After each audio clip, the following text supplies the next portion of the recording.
Hello guys, this is the KJ Picks and Predictions with a bit of a recap from today's game, which is Houston versus Oakland.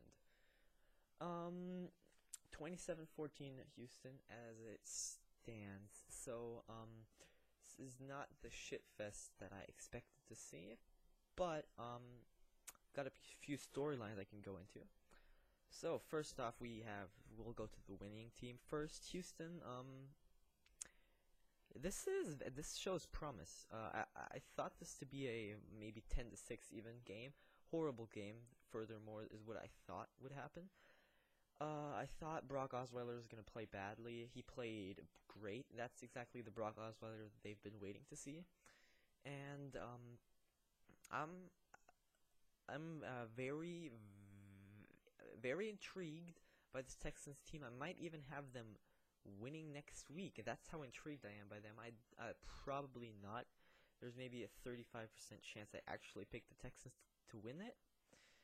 But if they play like this, they honestly might have a chance. So, quarterback Brock Osweiler, play good. This is the Brock Osweiler we've been waiting to see. Now I don't know if he's actually the guy, but if he plays like this, then he definitely is. So he shows with this game. I think this is the best game of his career, to be honest. In Denver, he never played great. He was 2 seasons or 3 seasons as a backup, and then played half a season. He didn't even play good. He got benched by Peyton Manning, who had the touchdown-interception ratio of a Jamarcus Russell that season. So I don't know why he got freaking $82 million in the first place, 37 of which guaranteed, but he did. And this is probably his best game of the season. I'm pretty sure. I'm convinced it is. So he might be the guy.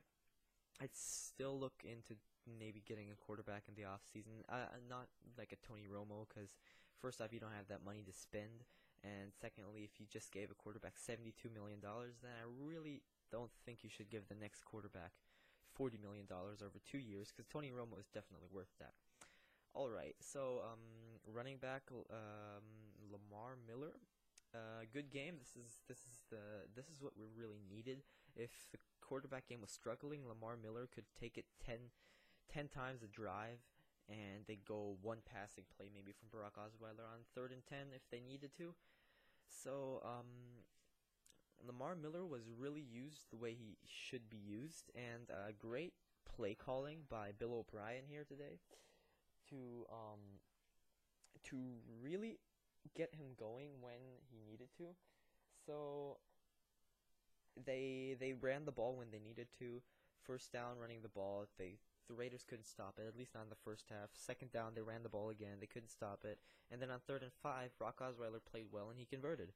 So that's all I can say to this Texans offense. They played well, really well. Now, Texans defense. I'm really impressed by their run defense this game. So their pass defense, of course, was also great, but they did benefit off of multiple drop passes. I'm sorry, I have to look over here for a second. Right.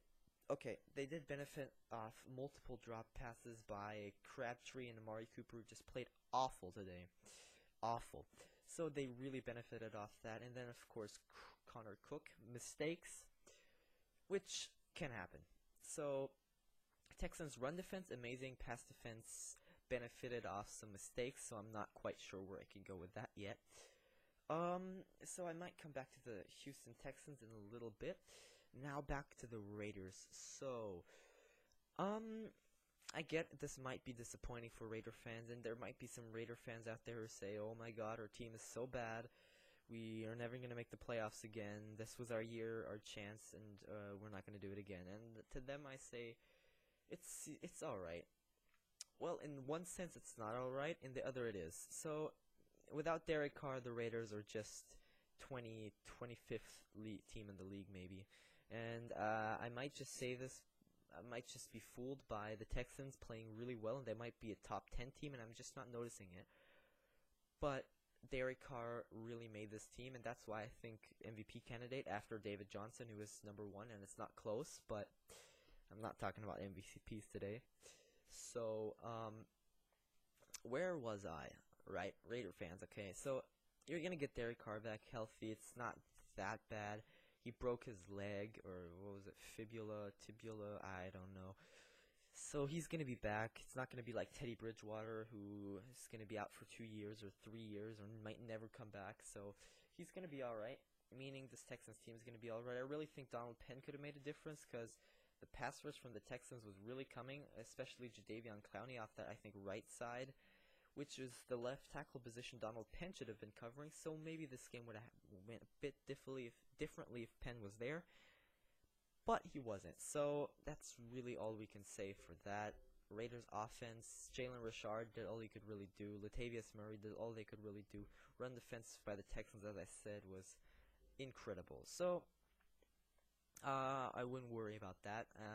The running backs maybe aren't that great, but they're not a top priority for you. Top priority for you is defense. Honestly, if the next 7 picks, if your entire draft is defense, I'm not complaining, Raider fan. It's okay. You might say, oh, we wanted a flashy wide receiver who's really good. No. Just your entire draft could be defense, and I would be totally fine with it. All right, now get to the Raiders players actually. So QB Connor Cook. So this guy will receive some hate, and to him I say just don't let it get to your head. So sure, you had a bad game on paper. On paper, you had a really bad game, but I think you're actually a viable second guy. You might even be, I think you're better than all of those backup quarterbacks who are getting paid so much money. So Matt Barkley got to start in Chicago. You're better than Matt Barkley to me. This might sound stupid after this game, but I really did see some promise, which I did not see out of guys like Matt Barkley. He won against the 49ers. Wow, great job, Matt Barkley. I'm so proud of you. No. So, I think he's better than people like Matt Barkley. I think he's better than people like E.J. Manuel. Sure, E.J. Manuel is not great, but he's a game manager, some say. I think Connor Cook is better, honestly, in every aspect. I think he's better than backups that have been backups their entire lives, like Charlie Whitehurst, Kellen Clemens. You're better than those. And today, you've shown a bit of promise on one drive, which is all. If we could have seen that Connor Cook the entire game, the Raiders would have probably won this game. So, who did you throw it to? It was definitely one of the backups. So in training, you probably were throwing it to that backup most of the time, which is maybe why he wasn't on the same page with Michael Crabtree and Amari Cooper, whom he overthrew 2 or 3 times, and one of those led to an interception, maybe even 2 of those. So he ended the game with 3 picks. Okay, so one of them was at the end of the game. Doesn't matter. We can pretty much scratch that off your stat sheet because you needed to go deep, and you took too long to go deep. You had 2 minutes for 2 drives, and you took maybe 20 yards on short passes, and you let the time expire. You weren't going no huddle really fast. You weren't spiking the ball. Bad. Really bad. So, scratch that last one off your stat sheet. It's not that bad. Then, we have one of them that was tipped by Jadeveon Clowney. It was basically like J.J. Watt did that pick, against the Bengals last season. That was just amazing by J.J. Watt, and it was really well played by Jadeveon Clowney as well. Jadeveon Clowney, by the way, great player. I really think he is worthy of a number 1 pick. He's probably going to be, alongside J.J. Watt next season, it's going to be very scary. So Jadeveon Clowney played that play very well, and he picked off Connor Cook. Okay. Now the next pick is on him. I don't know if this is the one intended for Michael Crabtree, who he overthrew. Michael Crabtree jumped up as high in the air as high as he could. He overthrew him. He was getting hot in the last drive, and then he threw that interception.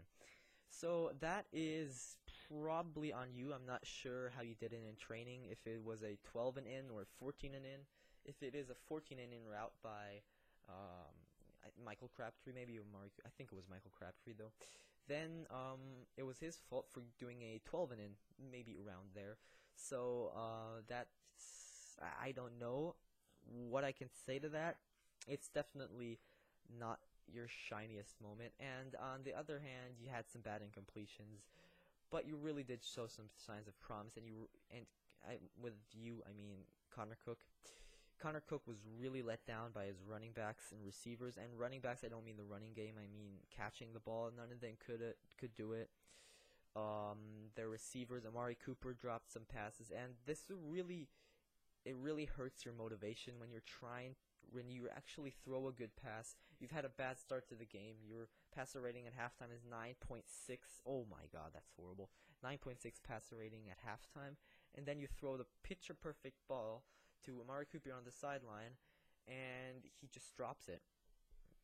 So Jack Del Rio, tell your team your penalties that cannot be tolerated. Really, those penalties are absolutely horrendous. This is offensive pass interference. Michael Crabtree, what were you doing today?